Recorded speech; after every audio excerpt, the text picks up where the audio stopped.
Kung hanap mo ay masarap at sulit na dessert, nako, nasa tamang video na kayo guys. Umpisa natin itong masarap na dessert na gagawin natin sa pagpiprepare nitong paglalagyan natin. Meron lang ako ditong glass tray na papahiran lang muna natin ng mantika para madali lang natin yan ma-unmold mamaya. Then saka ko yan sasapinan nitong plastic para madali lang natin yan matanggal sa lagayan mamaya. Pwede naman kayong gumamit dito ng kahit anong lagayan guys. Pwede nga din dito yung microwavable container eh. Pag okay na nga itong lagayan, ay saka naman natin tatanggalin sa packaging itong mga fudgy bar. Bali 6 pieces lang po ng fudgy bar yung gagamitin natin dito guys.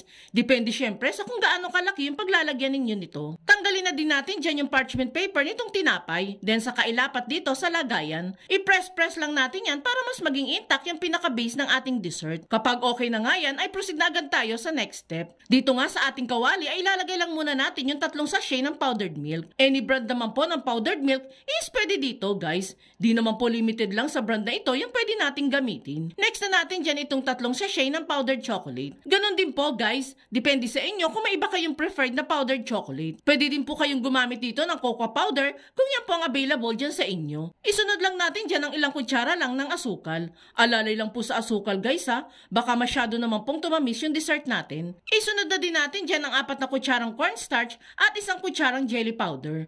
Mix-mix lang natin itong mga dry ingredients saglit, then saka tayo dyan maglalagay ng 600 ml ng tubig. Halu-haluin lang natin yan hanggang sa matunaw na yung mga dry ingredients dito sa tubig. At kung nakaabot ka sa part ng video natin ito, it means na interesado ka sa dessert recipe na sinishare natin ngayon. At kung sakali pong magugustuhan mo ito, pwede po bang pakipusuan mo naman ang video natin at mag-iwan ka na din po ng comment na Yummy Chocolate Dessert! Maraming salamat po! Sa kalagitnaan nga po ng ating paghahalo ay naglagay na tayo dyan ng about half cup ng unbranded chocolate chips. Mas magiging chocolatey flavor kasi itong mixture natin kung maglalagay tayo niyan. Halu-haluin lang natin yan at kapag okay na ay pwede na natin itong isalang. Bali sa pagluluto nito guys, kailangan ay simulan natin ito sa mahinang apoy lamang po. Tutunawin lang muna kasi natin yung chocolate chips dito. At kapag nga natunaw na ang chocolate chips, ay saka ilagay ang apoy sa medium heat. Huwag natin yung titigilan sa paghahalo para hindi masunog yung bottom part ng ating mixture. Makikita ninyo dyan na unti-unti nang lumalapot itong mixture natin. And kapag ganito na nga yung consistency or lapot ng mixture, ay pwede na din agad natin yung hanguin.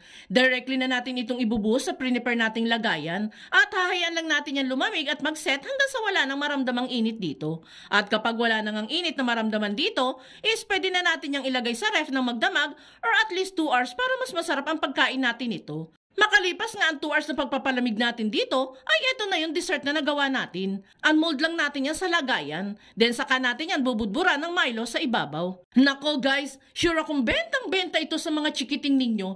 Tingnan nyo naman kung gaano ka-chocolatey yan, no? Hahatiin lang natin yan into serving size and ready to serve na itong napakasarap at hindi nakakaumay na chocolate dream cake. Sa sarap nito guys, sa tingin ko, pwede mo itong ibenta at maipagmalaki sa mga customers mo. Sure akong kikita ka talaga dito once na itininda mo ito. Kaya kung nagustuhan mo ang video natin, i-share at itag mo na ang buong pamilya at barkada mong mahilig sa chocolate at subukan nyo na din gumawa nito.